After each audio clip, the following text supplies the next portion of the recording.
केंद्रीय सरकार में मेरे सहयोगी श्री जॉर्ज फर्नांडिस, श्री शांता कुमार जी, हिमाचल के मुख्यमंत्री श्री प्रेम कुमार जी धूमल, लोकसभा में मेरे सहयोगी महेश्वर सिंह जी, विधायक चंद्रसेन जी, बहनों और भाइयों,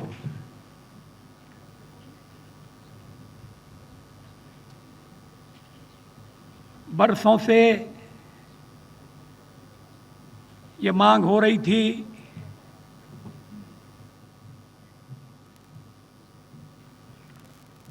कि रोहतांग पास पर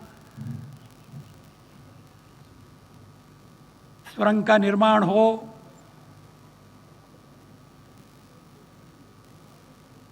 जिससे कि 12 महीने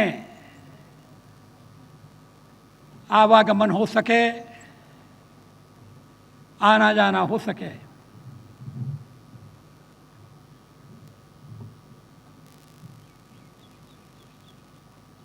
मुझे ये कहने में बड़ी खुशी है कि बरसों बाद अगर ये कार्य आज आरंभ हो रहा है तो इसका श्रेय सबसे अधिक मेरे सहयोगी रक्षा मंत्री श्री जॉर्ज फर्नांडिस को जाता है।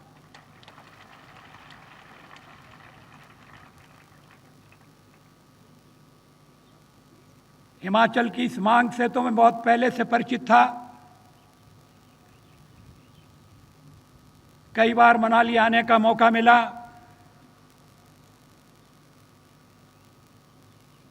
रोहतांग तक की यात्रा की, लेकिन बाद में बर्फ का पहाड़ आकर खड़ा हो गया।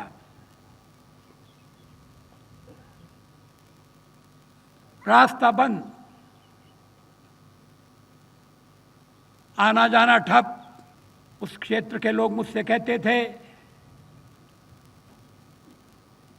कि हमें अलग थलग छोड़ दिया जाता है, हम प्रकृति से लड़ रहे हैं। लेकिन इस क्षेत्र में हम प्रकृति पर विजय क्यों नहीं प्राप्त कर रहे हैं? मुझे खुशी है कि आज वो प्रयास प्रारंभ होने जा रहा है। मुझे खुशी है कि विकास और रक्षा दोनों दृष्टियों से इस रोहतांग पास सुरंग की बहुत आवश्यकता थी। आज उसकी शुरुआत होने जा रही है। लोग अगर संतुष्ट हैं, उन्हें इस बात का भरोसा है कि हमारी सेनाएं, हमारे सुरक्षा बल अपने कर्तव्य का निर्वाह करने के लिए कमर कसे हुए हैं, तो विकास के काम में भी तेजी आती है और सुरक्षा को भी बल मिलता है। पिछले 10-12 साल से हम अपने देश में आतंकवाद से लड़ रहे हैं।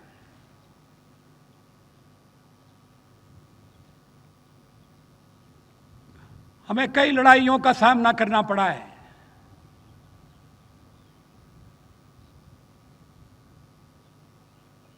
देश ने हर चुनौती का सफलतापूर्वक उत्तर दिया है।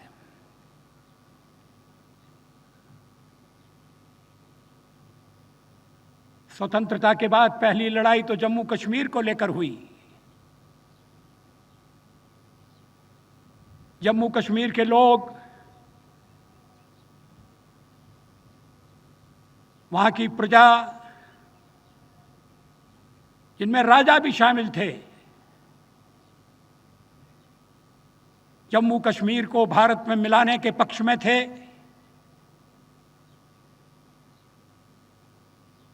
लेकिन हमारे पड़ोसी को यह पसंद नहीं आया।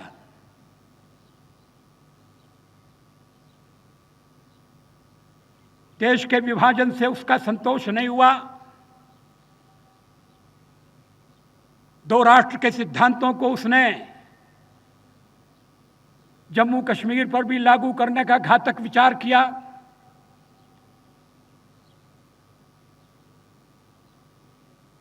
हमेशा की तरह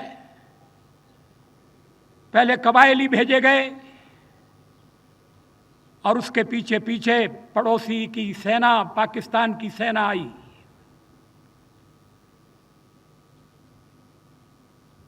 हमले का ये तरीका अभी तक चल रहा है। इसी से मिलता जुलता दृश्य हमने कारगिल में देखा। पहले कहा गया कि पाकिस्तान की फौज नहीं लड़ रही है,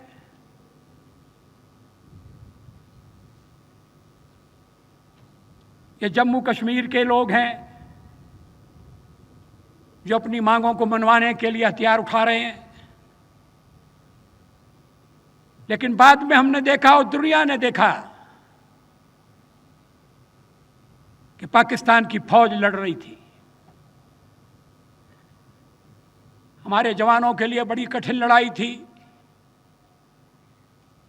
दुश्मन चोरी छिपे पहाड़ की चोटियों पर कब्जा करने में सफल हो गया था।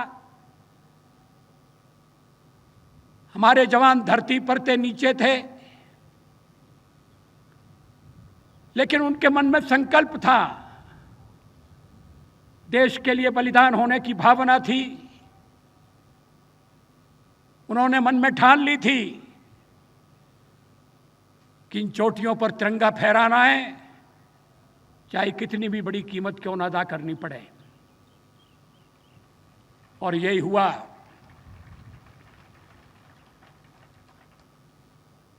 अब पाकिस्तान ने एक नया तरीका निकाला है लड़ाई का। उसने देख लिया है कि आमने सामने फौज की लड़ाई होती है तो भारत की फौज को मात नहीं दिया जा सकता, मुंह की खानी पड़ती है, वापस जाना पड़ता है।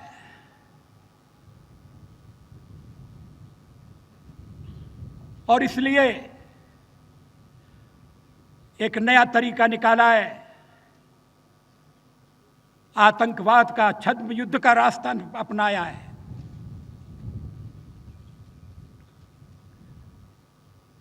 अभी क्या हुआ कालूचक में?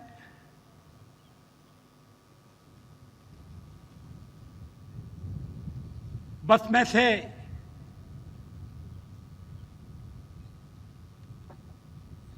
यात्रियों पर हमले किए गए।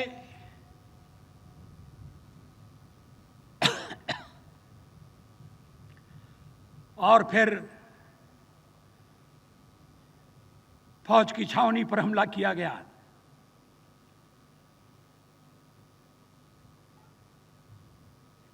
औरतों को, बच्चों को चुन चुनकर निशाना बनाया गया, आतंक पैदा करने के लिए।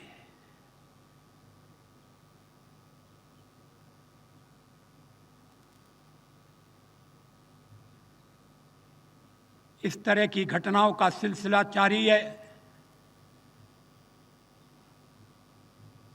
दुनिया हमसे कहती है कि आपका कहना तो सही है, घुसपैठ बंद होनी चाहिए, क्रॉस बॉर्डर टेररिज्म पर रोक लगनी चाहिए। पाकिस्तान के राष्ट्रपति ने जो कुछ रेडियो पर, टेलीविजन पर कहा था, उस पर उन्हें अमल करना चाहिए। लेकिन हम उन्हें समझाने में लगे हैं, आप धैर्य से काम लीजिए। जिस दिन पार्लियामेंट पर हमला हुआ उसी दिन सचमुच में भारत की ओर से उन्हें उत्तर मिलना चाहिए था।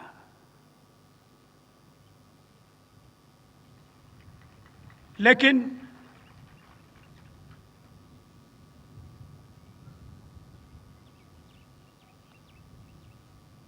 दुनिया भर से आवाज उठी कि जो कुछ हुआ है वो बहुत गलत हुआ है, बुरा हुआ है, होना नहीं चाहिए था। आप धीरज रखिए, अब ऐसी बात नहीं होगी। और उसके बाद फिर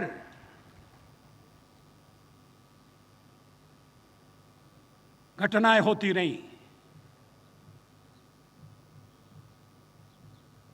कालूचक में तो ताजा नरसंहार हुआ है।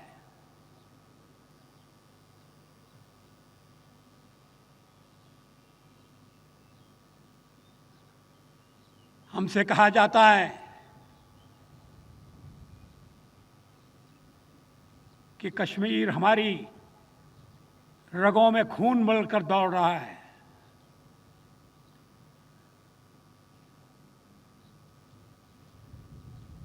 मैंने किसी शायर का शेर पढ़ा था, रगों में दौड़ने के हम नहीं कायल, जो आंख से न टपका वो खून ही क्या है।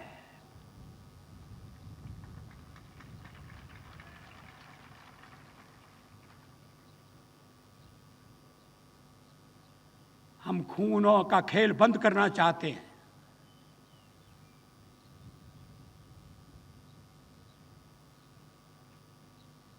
आज गंभीर राष्ट्रीय संकट में भी हम विकास की ओर ध्यान दे रहे हैं।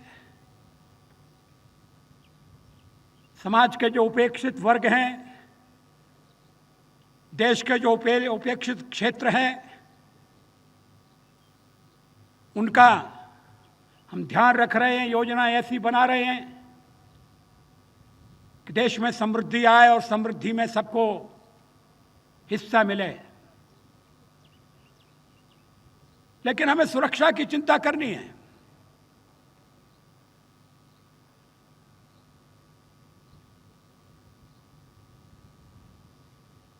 अंतर्राष्ट्रीय जगत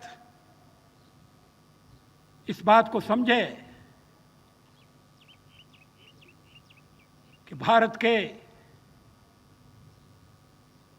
सहन करने की भी एक सीमा है। जो प्रयास हो रहे हैं हम देखते हैं वो किस हद तक ले जाते हैं।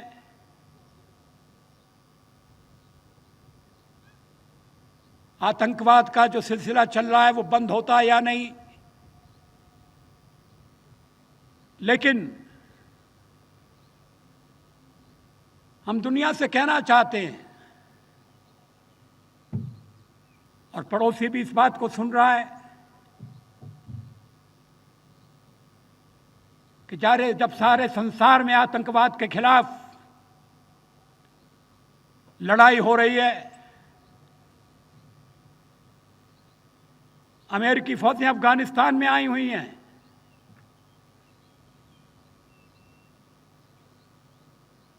तो हम अपने देश में आतंकवादी गतिविधियां कैसे बर्दाश्त कर सकते हैं और कब तक बर्दाश्त कर सकते हैं।